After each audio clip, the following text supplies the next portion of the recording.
a sikkuno ma bon, cikkunoɗa ko ma bon, cikkunoɗa ko ma bon, cikkunoɗa ko ɗon haɗata. Ko ɗum saabide hoolare waɗi hakkundam e ma nde nde juuti, nde ɓeydi gonɗude, ko ɗo cortuɗa paɗe, ko ɗo ɓortuɗa wutte, ko ɗo tamɗa teppe. Miijoji bonɗi ɗi miijiɗa e ɓernde bonde nde jogiɗa, jomiraɗo sali anni e maɗa wonde yetto.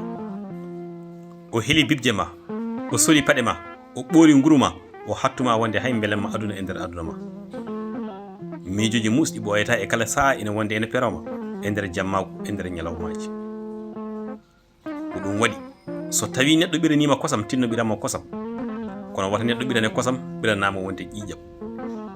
Oɗo ñalawma hande mo gonɗen, oɗo aduna hande mo gonɗen e muɗum, kala mo ɓiranɗa kosam ɓirantuma ko ƴiƴam. Kala mo laaɓanɗa ko oɗon woni wonata sababu wonde mayde ma. Ko ɗum waɗi jomiraɗo watta ko hanani. Jomiraɗo kala ko golli ko ɗum woni ko wonata. Heewi hoolanoɓe ɓe cuuta ɓe towna ha dow asaman ɓe pawa, kono nde jamfa naati e nder ɓerɗe mabɓe hoolare natti, ko ɗo bandiraɓe tedduɓe jomiraɗo tilliniɓe haalis jeeɗiɓiri, ene e worɓe ene e rewɓe. Mbiɗe wasiyoma bandam hewde e famɗude kala ko mbawɗa wonde, kala no mbawɗa wonde tinno wata bonnu hoolare. Hoolare ko kañum ɓuri fawru kanŋe, ko hoolare ɓuri fawru kanŋe. Kala mo jomiraɗo wadduma e mum tinno timmin aadi moƴƴin gondiku, timmin aadi moƴƴin gondiku. Gondigal bonani, ceergal bonani, walla mbiyen ceerugal bonani. Boni ko wondani e dow jaam, sertani kadi e dow jaam. Wata won a heɓata ko nafatuma, ko gonga a nanata ko mettuma, kono kadi a dañata ko nafatuma. An holi haqqille maɗa.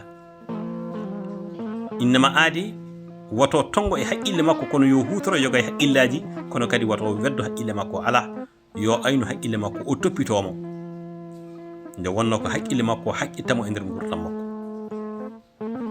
Wata jawdi aduna ɓurane Allah, wata laamu aduna ɓurane Allah, wata gandal aduna ɓurane Allah, wata innama aadi e tagaɗo e dow leydi ndi woto ɓurane Allah.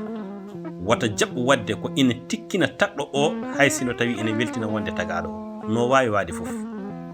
Taw tan woni ko neɗɗo, wata wat ko ina welamo ko ganduɗa wonde ko welata jomima. Ko ɗum waɗi noon Allah yejjitani hay goto. Ñande fof omo wayla jamanuji, ñande fof omo adda jamanuji, ñande wotere ma jamanu ma ara. Ɗum woni sa'a tiiɗalla, sa'a musallah, sa'a caɗele ne jettuma nde, ne jettima nde tenku jomiraɗo subhanahu wa ta'ala tirtoɗo. Wat sikkum yejjitma, o woni koye ƴewdema, o woni koye ƴewnadema, e ƴewde limanagal ma e neɗɗago ma e hakkillantagal ma holɗo fayi. Beele Allah wullitoma kanko jomiraɗo, nde o hokkunoma nde beele a yettinoma kanko jomiraɗo, beele cikkuɗa wonde wonko hatma, ɗemgal ma ngal, gite ma ɗe, noppi ma ɗi, juuɗe ma ɗe e koyɗe ma jaruɗe ɗe, ɗemgal ma ngal kaldata, ngal miijo ma ngo miijoɗɗa ngo, fofanu ma no poftandu homo hokkuma, mate wona ko jomiraɗo. Jomiraɗo yejjitani hay goto. Siftor wona dañal woni maddu, siftor wona basal woni ko wiyete ko kiite. Kala sirru mo mbawɗa jogade hande moftu ɗum e nder ɓerde ma, kala mo ɓurɗa hoolade hande mo mbaññanɗa on sirru, bandam kanko de wanjoto oɗon sirru e nder jeere. Ko ɗum waɗi noon neɗɗo donkuɗo moftude sirru mum, o yeehi o halfini sehil makko, wi sehilam moftanam oɗo sirru yo haad hakkundam e ma. So nanto yama nde wata wi ko kanko waɗi, ko an waɗani hoorema. Bandam ndentoɗen firtude aadi, ndentoɗen firtude aadiji hakkunde meɗen. Aadi wona hunde fijirtede e gurdam, innama aadi, aadi ko hunde tinde. Haalaɓe ko nafata e pulaar mbiyani pirtowo aadi ko ñamowo jiiba ko gaño Allah. Gaño Allah noon on wawa hebde nema aduna, sako daña nema lakara. E kala saha yettu Allah, ganda wonko Allah waɗanma, o yejjitanima bandam. Mi salminima, mi yettima ko musidɗo ma Djiby Ba. Ɗum noon ko neldal fewde e dendagal ɓi pullo, so debbo so gorko, so suka so mawɗo.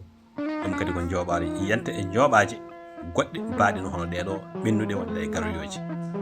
On jarama, mbaɗoyi abonné toon to YouTube walla to TikTok walla e banggueji ɗi kala to Facebook. On jarama bandiraɓe tedduɓe.